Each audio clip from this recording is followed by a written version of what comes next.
I'm Glenn Campbell. I call myself a demographic philosopher, meaning that I'm trying to see the world and make predictions about the world based on demography, or the arrangement of human populations. Right now I'm in the San Francisco International Airport, but I want to talk today about Bulgaria, the country with the fastest shrinking population in the world, which I visited a couple months ago in June of 2019. So first of all, some background. Where am I? I'm in Terminal 1 of the San Francisco Airport. It's about 3:30 a.m. in the morning. I arrived here on business a little bit later than I expected. I got here at midnight, and the most practical way to spend the night in San Francisco, a very expensive place, is to sleep in the terminal. So I just stayed in the terminal. I grabbed myself an airline blanket and I stayed in the terminal, and I got a few more hours sleep. I got some sleep in the plane coming across from Atlanta, and I slept for a couple hours in the terminal. And while I'm sleeping in the terminal, I had a dream, and I dreamed about Bulgaria. And what I was dreaming is that I was exploring a old abandoned building, a big hotel-style building. For your late night dining convenience, the Green Bean Coffee Shop is open between midnight This is and 4 proof that I'm a.m. in the airport. Green Bean. Please note that once you exit the boarding area, you will not be able to re-enter until the security checkpoint opens. So I had this very vivid dream a couple of hours ago that I was exploring an old abandoned building, which I did a lot of when I was actually in Bulgaria. And this building was not as decrepit as the others. It was semi-abandoned, but there was some evidence that there was somebody still living there. It's just a big building, and wherever they were living was just a tiny space within this building. And I eventually met the owner of this building, who was living there. And he was a fairly young guy. He was maybe in his 30s, and he spoke English very well. And we talked about his story. And his story is that after the fall of communism, he decided to buy this building because it was cheap and turn it into some kind of a nightclub or hotel or hostel or something like that. And he couldn't make a go of it because there were no customers. So he got the building renovated. He filled it up with all sorts of nice artwork, murals and things, and then opened with great fanfare, and nobody came because there's nobody left in Bulgaria, especially not the young people who would have been his clientele. And although this was only a dream, it's pretty accurate as to what's going on in Bulgaria today. Bulgaria is the fastest shrinking country in the world, at least among the countries that are not at war. Syria may be shrinking faster, but Syria has a good excuse. And Bulgaria is a land of abandoned buildings. So the population of Bulgaria has fallen by about a fifth since the fall of communism. So when communism fell in 1989, this is 2019, that's 30 years. At the time of the fall, the population of Bulgaria was 9 million. Now it's down to 7 million, and there's no sign that that's stopping. So you have a country that's emptying out. And what that naturally means is lots of abandoned buildings, lots of abandoned houses. But what's interesting about it is that the abandonment is not homogeneous. The abandonment is happening in rural areas and smaller cities. It's not happening in Sofia, the capital of Bulgaria. Sofia its population is holding steady, about 1.24 million, I think. And you visit Sofia, and it's still a vibrant capital. It's still there's no evidence of abandonment in the center city of Sofia. But as you go out from the center city, you see more and more buildings that are either abandoned or they are underutilized. So you might have a factory where only the ground floor of the factory is currently being used, or you have a hotel that it was built for, a house 100 people, and only one or two rooms are being occupied. That's the story of Bulgaria beyond Sofia, outside of Sofia. This is a phenomenon you see all over the world wherever there is population loss.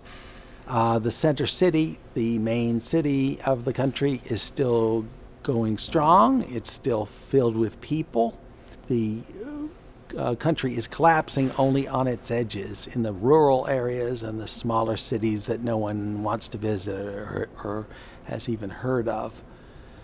This is a phenomenon I call the Grand Hotel Syndrome. Imagine a big hotel from a bygone era with 500 rooms and lots of floors and wings, but over time the number of guests is dwindling. There's 500 rooms, but maybe there's only 200 guests. So what happens then? Then management is going to shut off some of the floors. They're going to shut off the least popular parts of the hotel, and the floors that remain, the floors that still have guests, they still seem to be busy. They still seem to have plenty of people. Instead of there being 5 restaurants, maybe there are only 2 restaurants. The management shuts down the 3 least popular restaurants, but those 2 restaurants still seem to be busy. They're still packed with people because there are fewer restaurants. And this is the same as with a country that's losing population, like Japan or Bulgaria. If you go to Tokyo, Japan, Tokyo is still packed with people. You're at a subway station in rush hour, and they're still forcing people into the subway cars. So if you go to Tokyo today, as I did a few years ago, you would see no problem, no evidence of population loss. To see the population loss, you have to go out into the countryside. You have to go to the smaller cities or even the edges of Tokyo. And you'll see lots of apartment buildings where only a few of the apartments are occupied. And that's the story of population loss all over the world. Actual loss is happening in a handful of countries. Maybe a dozen countries are actually losing population at this point. Bigger countries like America and Britain, they're not losing population yet, except in the peripheral areas. If you travel in America, in the rural areas of America, like rural Texas or rural Oklahoma, you'd find the same thing you find in rural Bulgaria, in that lots of little towns are dying. You drive through the downtown area of some little town in Texas, and you'll see that most of the buildings downtown are empty, either empty or underutilized. And that's the story of the future. Meanwhile, the big cities continue to thrive. The Bostons, the New Yorks, the Los Angeles, and San Francisco, they continue to relatively thrive. They're maybe losing a little bit of population, but for the most part it's holding steady because they're pulling people out of the rural areas. People are going where their opportunities are the best, and their opportunities are not in little towns. Their opportunities are in the big city. So it's just like the Grand Hotel Syndrome. All of the peripheral, all of the least popular parts of the hotel are being shut down, and the center core of the hotel is still functioning. The only problem is that whoever the management is for this hotel, they still have to maintain the whole building. They still have to do some basic maintenance on the unoccupied sections of the hotel, because if not, they'll fall apart. And I find this on the street. One of one of the main things that surprised me about my visit to Bulgaria is how quickly an abandoned building falls apart.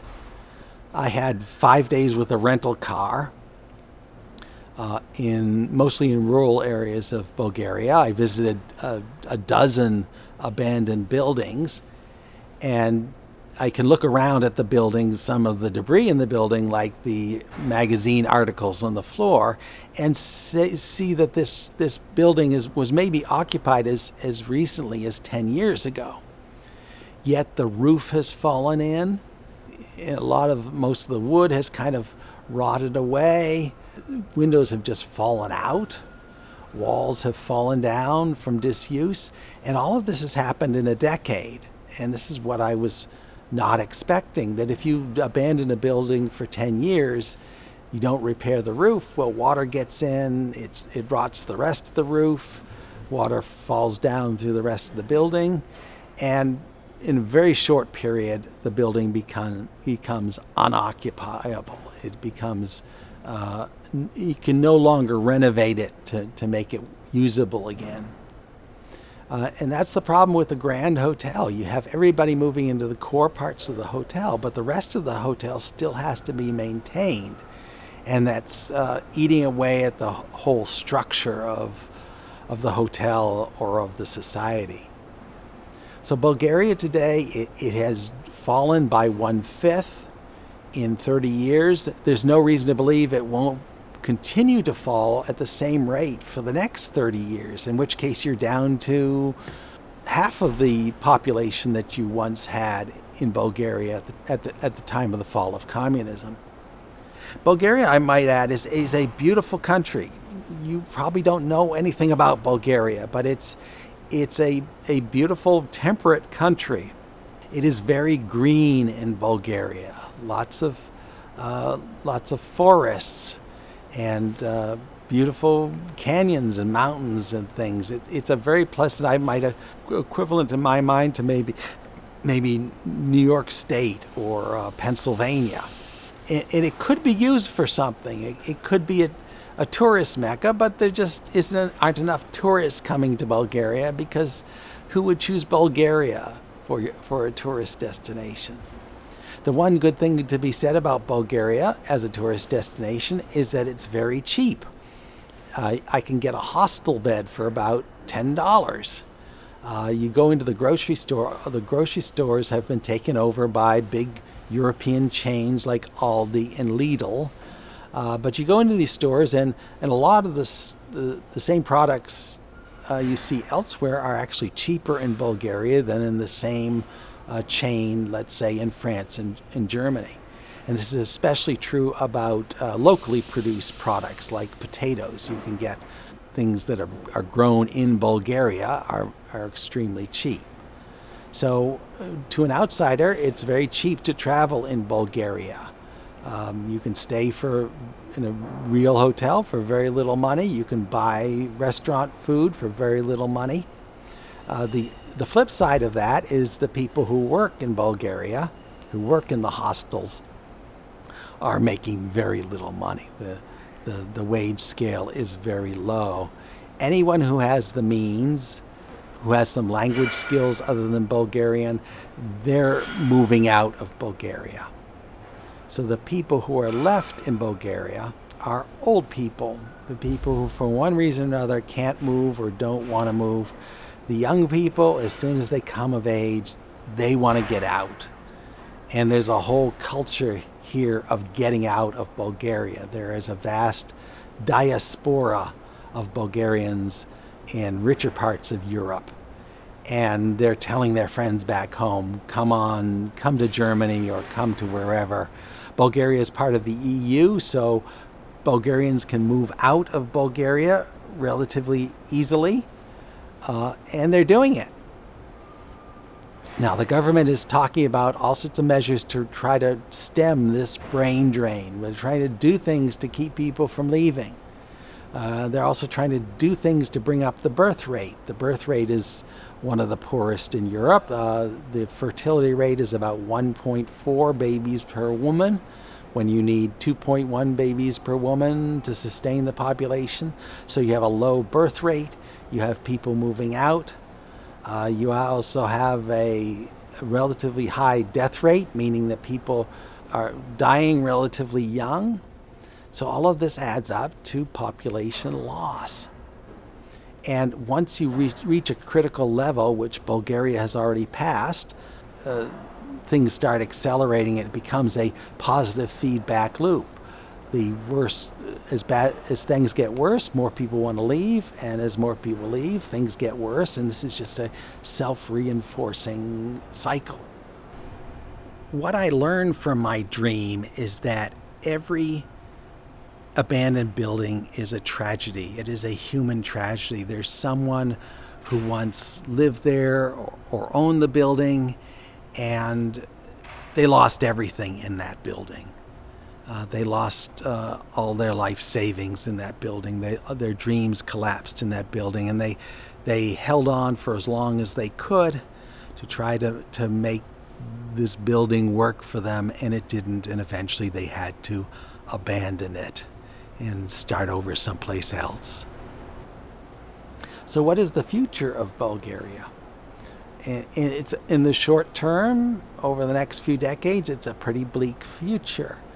At the same time, it's a beautiful area. It's a nice place to live, at least in terms of the environment. Lots of green. You got cold winters, but you have beautiful summers. It would be a good place to raise a family, just in terms of the environment. And I would foresee it as a place for repopulation, for recolonization. If you want to start a new movement focused on raising good children in a good environment, Bulgaria might be a place to do it. I talk about my modular family, a family where each household has 9 to 18 children. This would be a nice place to locate that family, where they could be safe, where they have lots of nature around them. And although there's a lot of these abandoned buildings, as I pointed out, after 10 years, these abandoned buildings collapse. So you can't just kind of move into, 30 years from now, you won't be able to move into any of these buildings and renovate them. It's much easier just to build a new building from scratch. So on my visit to Bulgaria, I visited specifically because I knew it was the fastest shrinking population in the world. I've been to a lot of Eastern European countries, all of them in fact, and this one was not too different. You have a vibrant inner city, a vibrant capital city, and a lot of abandonment in rural areas. To see this abandonment, you would really have to rent a car. That's the only way to get around in rural Eastern Europe. And I rented a car, and sure enough, as I'm driving across the countryside, wherever I go, I pass abandoned buildings, and I stop and I poke around in them. If you want to see my videos from Bulgaria, I would start with my personal Instagram account, which is Bad Dalai Lama. And you can find all my Bulgaria posts by typing in this hashtag. That's hashtag GPC Bulgaria, all one word, GPC Bulgaria. And you'll see my videos and photos from Bulgaria. What's remarkable about visiting abandoned buildings in Eastern Europe is there's really very little deliberate vandalism, very little deliberate graffiti. You go into an abandoned building that's obviously been abandoned for a decade or two, and there's no graffiti in it because there are too many abandoned buildings and not enough. We have a lack of graffiti artists, because even the graffiti artists have left the building, have left the country. And any graffiti artists that might remain, they just don't have the energy to cover all the buildings, to hit all the buildings, fill them up with graffiti when in fact there's not going to be anybody seeing your graffiti. It's very sad.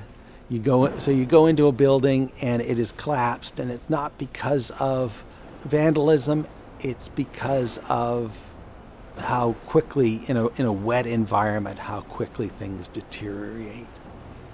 I urge you to visit Bulgaria. It's a beautiful country. It's a safe country. Like everywhere else in Europe, you're reasonably safe. You're certainly safe from any kind of violent crime, and you're reasonably safe from property crime, like having your car broken into, as long as you're sensible about it, sensible about where you park.